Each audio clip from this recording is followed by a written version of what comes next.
Hey, what's going on, guys? Welcome to the channel. This Saturday is UFC 293, Israel Adesanya versus Sean Strickland for the middleweight title, and this is going to be my full card predictions. I'm going to go through every single fight on the card and give you a quick breakdown and prediction, starting off with the first fight of the night, Kevin Jousset versus Kiefer Crosbie.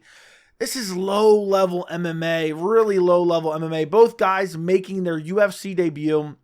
You have Crosbie, former Bellator fighter, lost his last two Bellator fights, was finished in both those fights, got cut from the organization, went on to win two other fights outside the organization, both via finish. His last fight was against former UFC fighter Alex Cowboy Oliveira. Jousset on a 3-fight winning streak, not against the best competition, 12-6, 11-1, but the guy who was 11-1, and this is a fight I'm going to talk about because this honestly helped me make my pick, was a 39-year-old who hadn't fought in 4 years when Jousset fought him, and he barely won a split decision. It was very, very competitive. You know, and just honestly, this is one of those fights that genuinely could go either way. I feel like both guys are well-rounded. Both guys have decent striking. Both guys have decent grappling. But I am going to go with Kiefer Crosbie. I'm going to say first-round KO.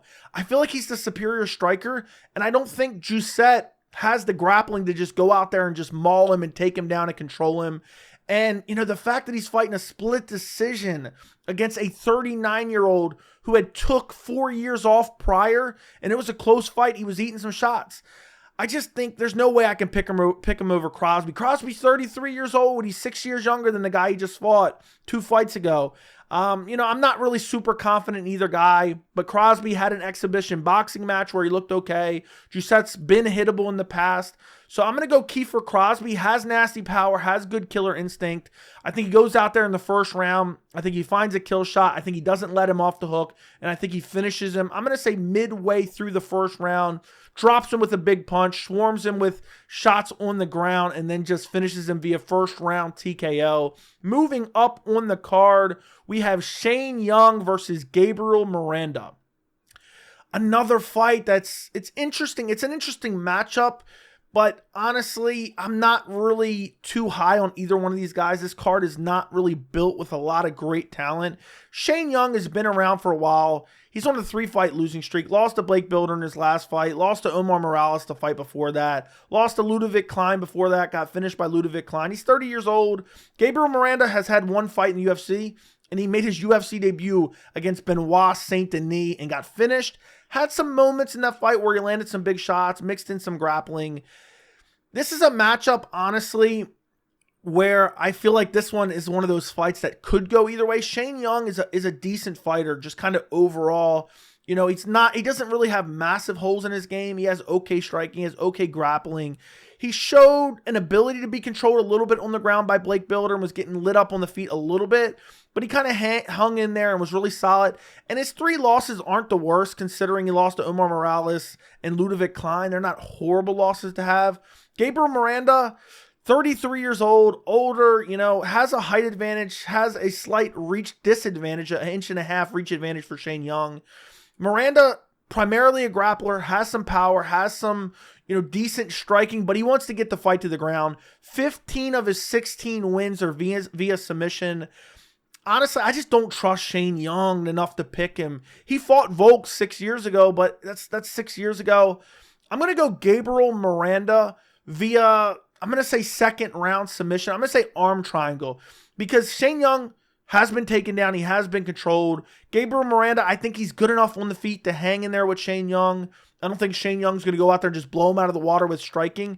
And I see at some point this fight getting to the ground. I think it's going to be, you know, maybe Gabriel Miranda catches him with a shot and then takes him down off of that shot. Or maybe Miranda just starts shooting in on takedowns, eventually finds one. I think in the second round, once he gets him to the ground, I think he'll be able to find that submission. I think he'll find the arm triangle in the second round and submit Shane Jung. Moving up on the card, we have Blood Diamond versus Charlie Radtke. Charlie Radtke making his UFC debut. Blood Diamond has already been in the UFC for 2 fights, lost both of them. 3-2 overall record for Blood Diamond. I've said this many of times. certain fighters get into the UFC because of who they train with. Blood Diamond got in the UFC because he had a cool name and he trains with Israel Adesanya. Lost his last fight against Orion Cosce, basically kind of gassed out, looked good early, but then ends up getting out-grappled, loses the decision there. Before that, fought Jeremiah Wells. Talk about a harsh UFC debut, got rear naked choked. And he just hasn't, the wins he has, a guy against a guy who's 4-1, against a guy who has literally no fights, and against a guy who's 1-2. He's 35 years old. And then you have Charlie Radtke making his UFC debut. He's on a 4-fight winning streak. Last guy he fought was 6-0, 4-2, 3-0, 3-2. His last loss was 2.5 years ago against a guy who's 1-0. But both guys relatively inexperienced. What this fight is can Blood Diamond stuff the takedown? Charlie Radtke has okay striking. He has good striking. He has decent power. But I feel like Blood Diamond definitely has the striking advantage. He has very good kicks, very good power in his kicks. He was lighting up Orion Cosce on the feet and landing good combinations. He actually looked decent on the feet. But I'm wondering, is his grappling? Has he worked up his grappling? Has he been training his grappling? And what's his gas tank like? Because he really faded badly in that Orion Cosce fight and really faded out in the third round. But I'm going to go with Blood Diamond via decision. This was a fight that I flipped back and forth on. Charlie Radtke has good power. He's well-rounded himself. But I think Blood Diamond's better on the feet. He showed good takedown defense against Orion Cosce early in the fight. And I think Blood Diamond will most likely win the first 2 rounds. Maybe his cardio will fail him in the third round. He loses the third round. I'm going to say Blood Diamond wins 29-28 decision. He's just a better striker, and I think he'll be able to keep him from grappling just long enough to win 2 rounds and then maybe lose the third round by being controlled up against the fence and maybe getting taken down a couple times and controlled. But I don't think that Radtke's going to go out there and ragdoll him and submit him. So I'm going Blood Diamond to get his first UFC win via 29-28 decision.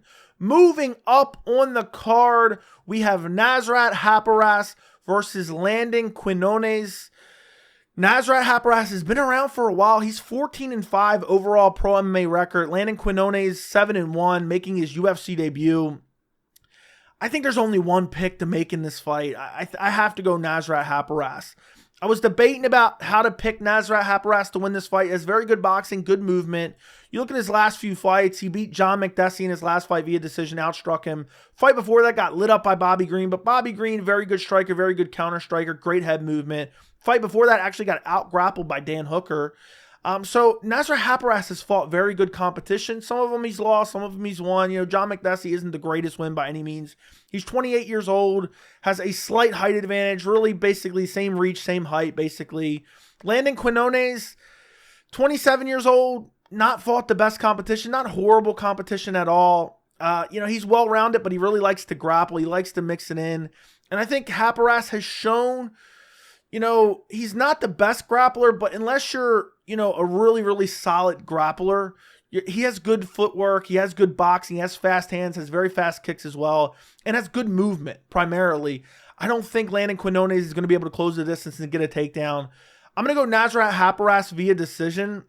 I think he gets it done. I'm going to say 30-27 decision. I just think he's got the crisper boxing, better kicks, and I think the footwork will lead him to be able to stuff a lot of the takedown attempts from Quiñones. I'm going Nasrat Haqparast via 30-27 decision. Moving up on the card, we have Jamie Mullarkey, a.k.a. Eustace from Courage the Cowardly Dog, versus John Makdessi.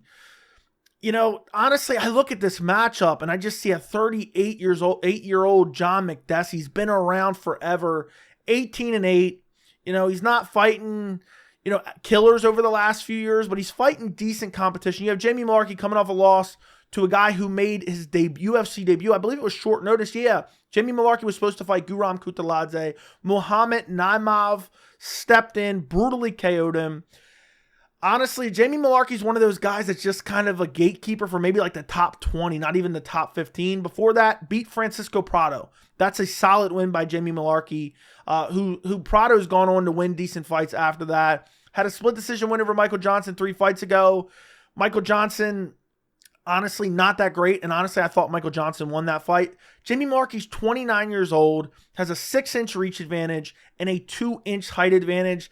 And the fact that he's almost 10 years younger, John Makdessi just likes to throw a lot of kicks. Jamie Mullarkey's well-rounded, has decent defensive ability, has decent striking, has decent power, has decent grappling. It's not, none of it's great, but none of it's great for John Makdessi either.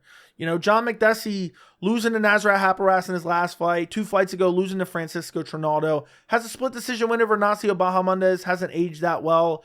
I'm going to go Jamie Mullarkey via decision, but I feel like this is one of those fights that maybe could come back to haunt me.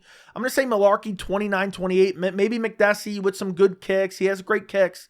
Maybe with the kicking game, maybe he ekes out a round, a very close round. One judge just gives him, you know, 1 round on 1 card, something along those lines. But I think Jamie Mullarkey, too young, massive reach advantage, decent height advantage. John Makdessi slowing down, was never the best fighter even in his prime. Hasn't been finished in a while, so that's why I can't pick Mullarkey to finish him.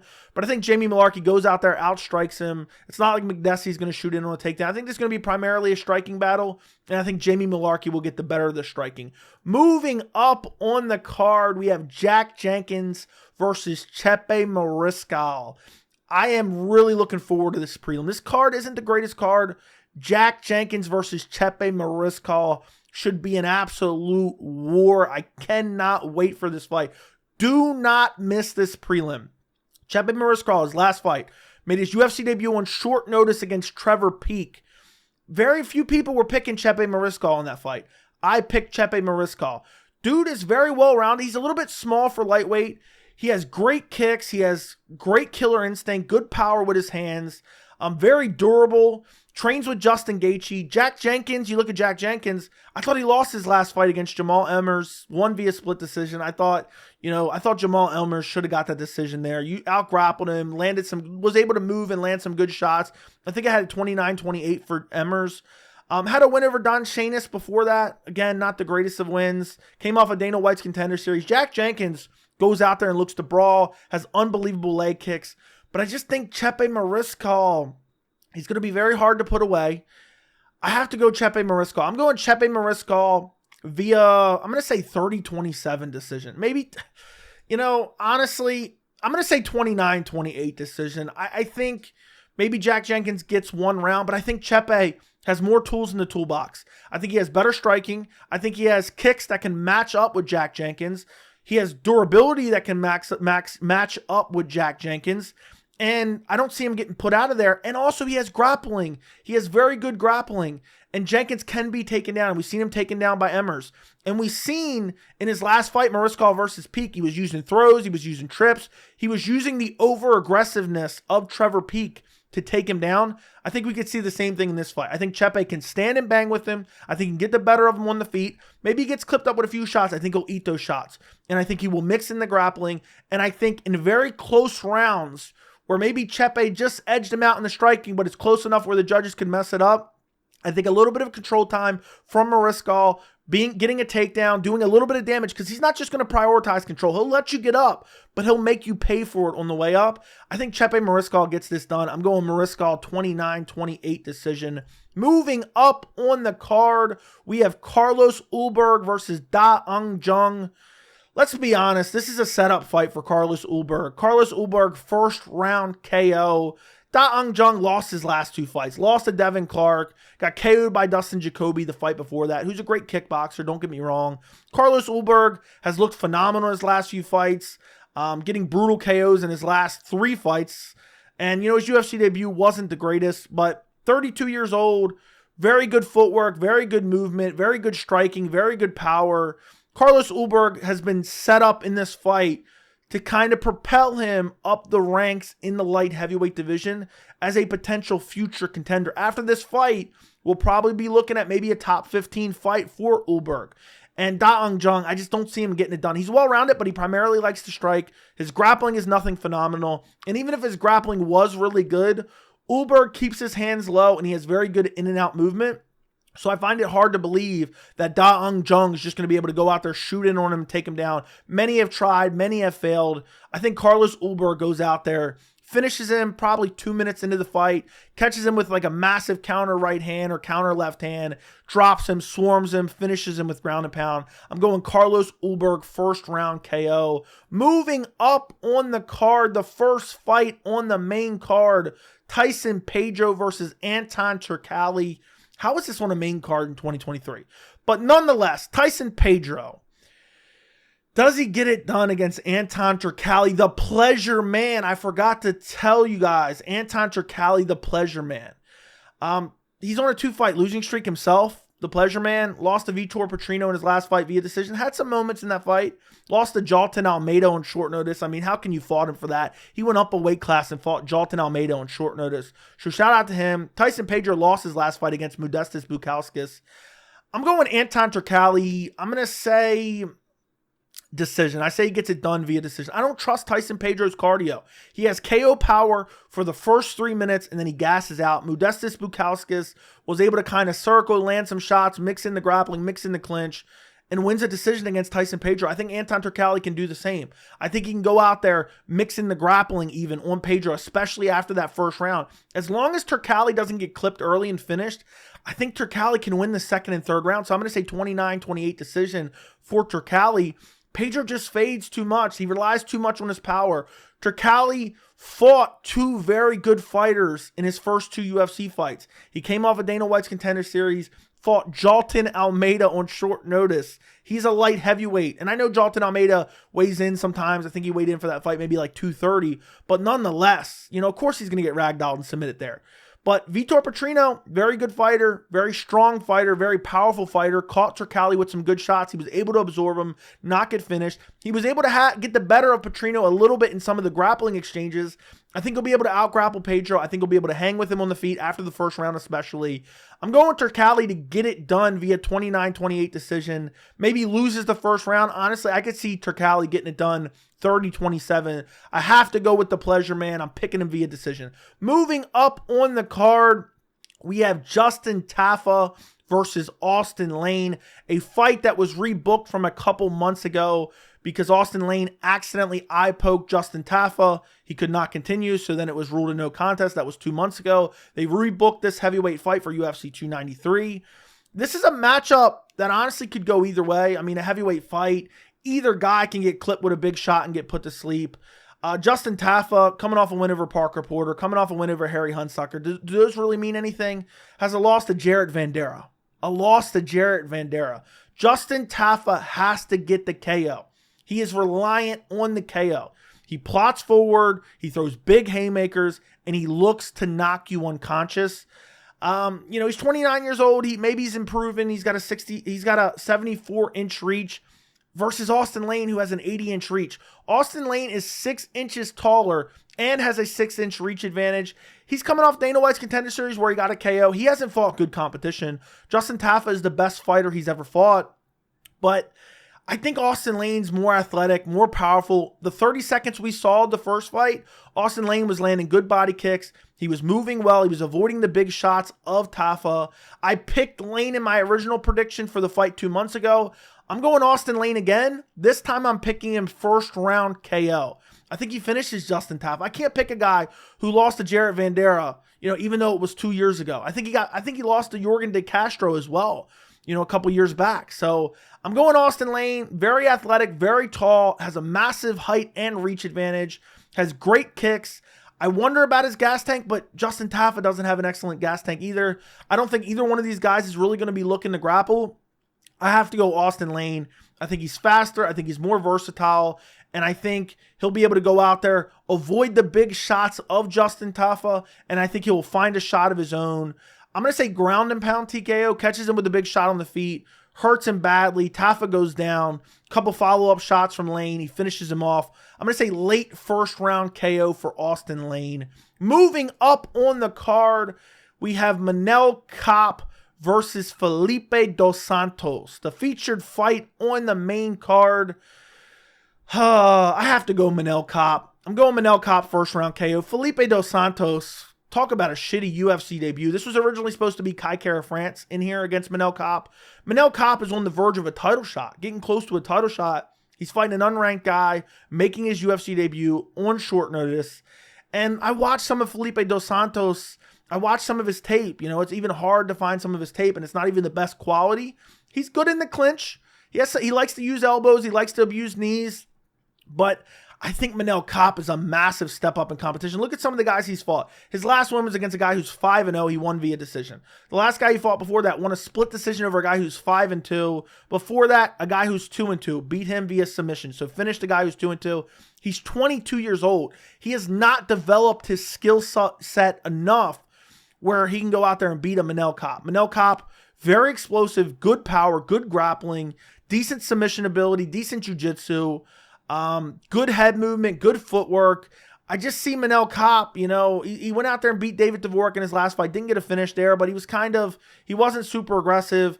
KO'd Zaglas Zumagulov the fight before that. KO'd Ode Osborne the fight before that. His loss is to Mateus Nicolau, and he has a loss to Alexandre Pantoja.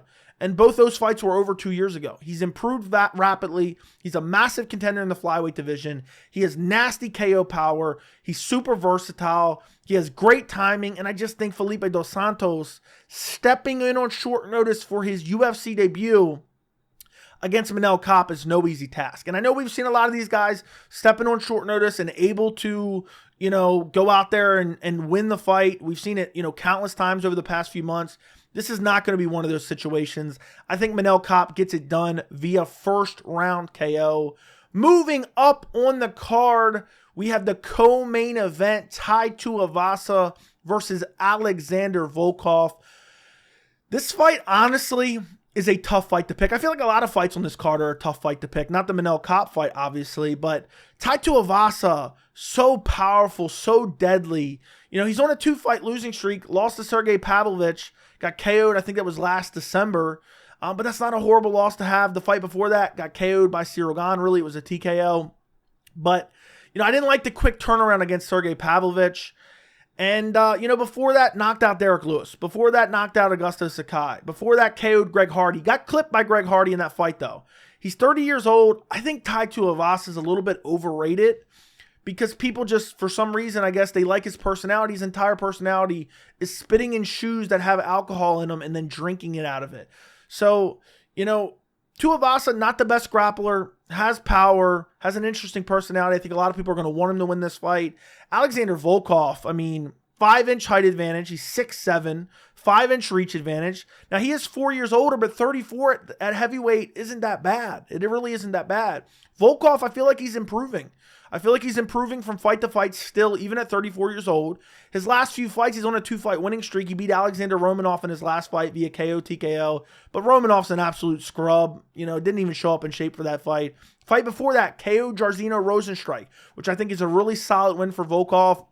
And you look at his losses, got submitted by Tom Aspinall. Not a horrible loss to have. Lost to Ciryl Gane via decision. Not a horrible loss to have. A couple years ago, got out-grappled by Curtis Blades. Not a horrible loss to have. So honestly, this fight comes down to, can Tai Tuivasa find the finish? Can he find the KO shot? Because Volkov, I think he's more well-rounded. I think that he can strike with Tai Tuivasa. It's just about that big KO shot. Think about it. Tuivasa caught Ciryl Gane, dropped Ciryl Gane in their fight. So Tuivasa is very, very dangerous. But I'm going to go with Alexander Volkov via decision. I think he gets it done. I'm going to say 30-27 decision. I think the only way Tai Tuivasa wins is he has to find a KO. I don't see him getting a submission. I think Volkov has more tools in the toolbox. I think he can use his grappling, take Tuivasa down. Tuivasa has been exploited on the ground many of times. So I just don't think that Tuivasa just having one path to victory in this fight is enough. Now, he does carry his power throughout the round. So maybe if Volkov gets tired of landing combinations, maybe Tuivasa clips him in the third round, similar to a Derek Lewis KO from years ago. But I don't think that happens. I think Volkov has a decent enough chin. It's not like he's been KO'd many times. He hasn't been finished in a few years. He hasn't been finished via KO in a few years because he got finished by Tom Aspinall last year via submission. But it's not like he has a chin that's been cracked. I don't remember the last time he was actually TKO'd. It might have been Derek Lewis, honestly.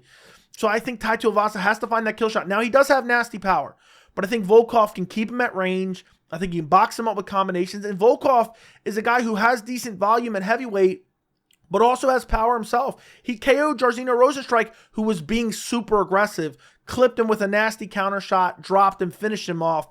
And it was a nasty finish for Volkov, and I still think Volkov is improving. So you combine that with a 5-inch height advantage and a 6 or 5-inch reach advantage.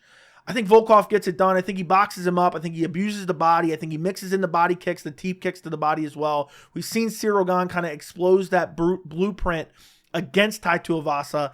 And I can't forget Tai Tuivasa got clipped up by Greg Hardy. Greg Hardy got too aggressive, then got clipped and KO'd himself. I think Tai Tuivasa, you know, at the heavyweight division, you can get away with a lot of skill deficiencies and just get away with having brutal KO power. I don't think it's going to work against Alexander Volkov. I'm going Alexander Volkov, 30-27 decision. Moving up on the card, the main event, we have Israel Adesanya versus Sean Strickland for the UFC middleweight title. Man, I wish this was Israel Adesanya versus Dricus du Plessis. But this is a fight where Sean Strickland is kind of getting a title shot by default because, you know, there's really everyone else Adesanya's already beaten. Dricus du Plessis was the #1 contender. He didn't want to do a quick turnaround because he has a foot injury. So Sean Strickland's getting the fight because he's never fought Israel Adesanya. Now, Strickland's on a 2-fight winning streak. Beat Abus Magomedov in his last fight. TKO'd him. Fight before that, beat Nasrat Imavov. Took that fight on short notice. Fight before that, lost to Jared Cannonier. It was a very close fight. Could have went either way. Fight before that, got KO'd by Alex Pereira. You look at Israel Adesanya coming off a brutal KO against Alex Pereira to win his title back. Israel Adesanya is just such an elite striker.